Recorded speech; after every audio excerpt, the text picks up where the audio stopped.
Welcome to the Dyslexia Mom Life Podcast, your go-to podcast for dyslexia education and community. As moms, we want the best for our children, and when you're raising a child with dyslexia, that journey comes with unique twists and turns. Each week, we dive into dyslexia topics along with episodes on how to thrive in your dyslexia season as a mom, all with the goal of helping your child and your family thrive.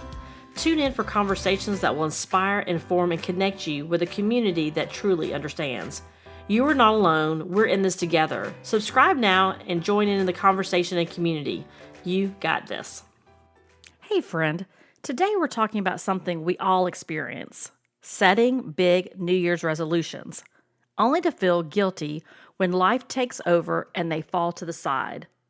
According to research, 80% or more of people give up on their New Year's resolutions by February, so you are not alone. But here's the thing. Resolutions aren't the only way to create meaningful change. Today, we're throwing out the guilt and talking about a better, more sustainable way to refocus in 2025.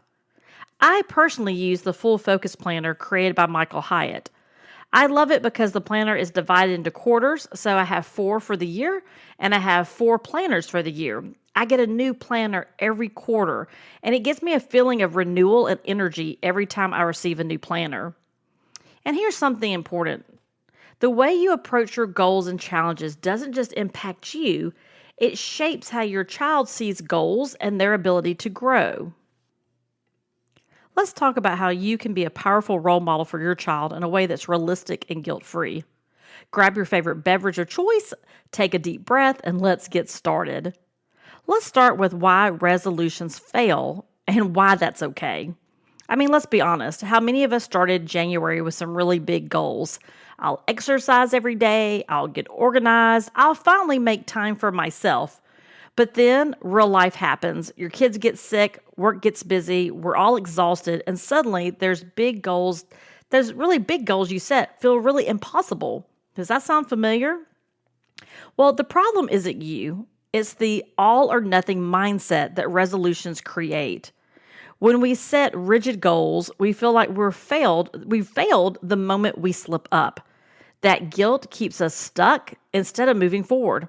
But here's the good news. You don't need a resolution to create change. You simply just need a reset. And let's remember, our kids are always watching. When they see us give up on a goal because we weren't perfect, they learn that mistakes mean failure. But when they see us adjust, reset, and keep going, they learn that progress is what really matters. So, how can we flip the way we're looking at our goals? Let's talk about a guilt-free way to refocus in 2025. So, instead of resolutions, let's try something different. Let's call it a gentle refocus. No pressure, no guilt, just small, intentional steps. First, choose a word or a theme for the year. I've done this before too.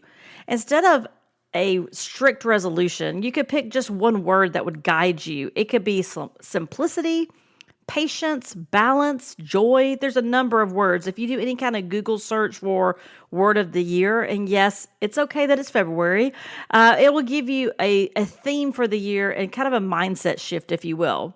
So ask yourself, what do I want more of in 2025? That's your word, what you want more of. So here's an action step you can take. Write down your word and put it somewhere visible.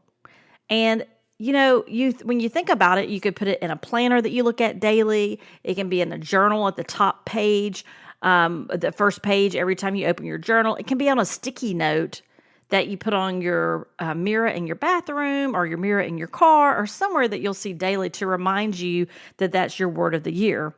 And here's a fun way to include your child. Ask them to choose their own word of the year too.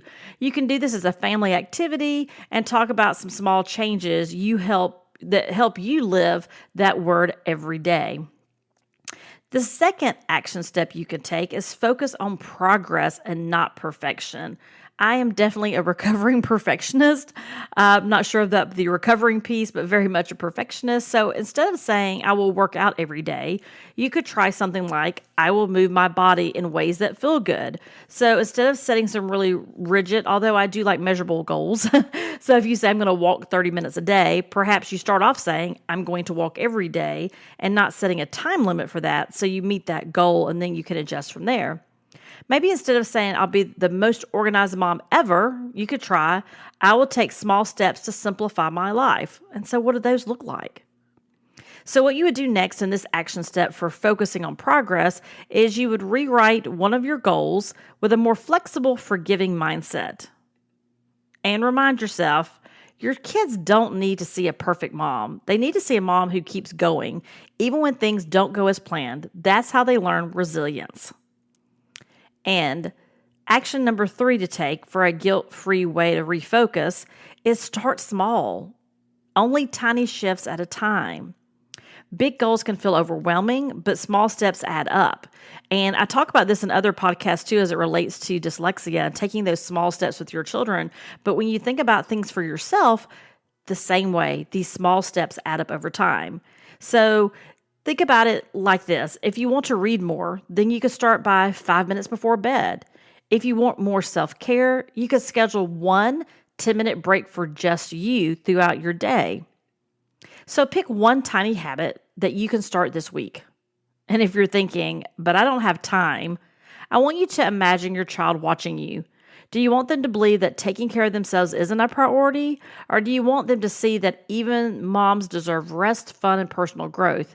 Being their role model starts with showing them that small, consistent efforts matter more than perfection. So how do we let go of the guilt and start moving forward? You don't need permission to start fresh at any time. The calendar doesn't determine your success.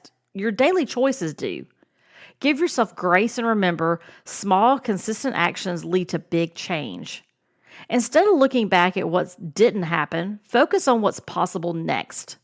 And if you ever feel like giving up, remember, your child is there and they're learning from you. When they see you shift, adapt, and keep going, they'll know that they can do the same.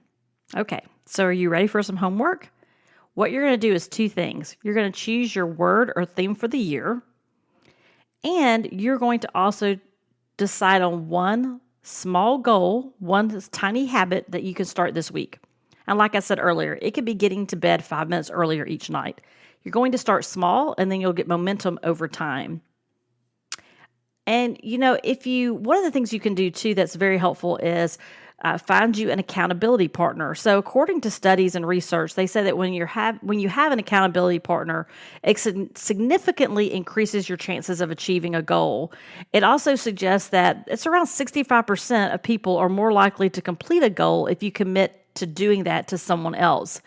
And that number jumps up to 95% if you have a specific accountability appointment or partner that you check in with on your progress.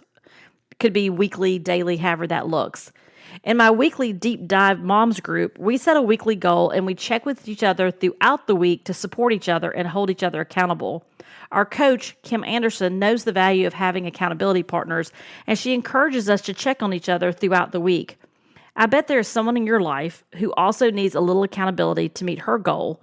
Ask her to be your accountability partner and cheer each other on this week. Do you want more tools to manage stress and navigate motherhood with confidence? Sign up for our newsletter at dyslexiamomlife.com with weekly tips and encouragement. Until next time, take a deep breath. You got this.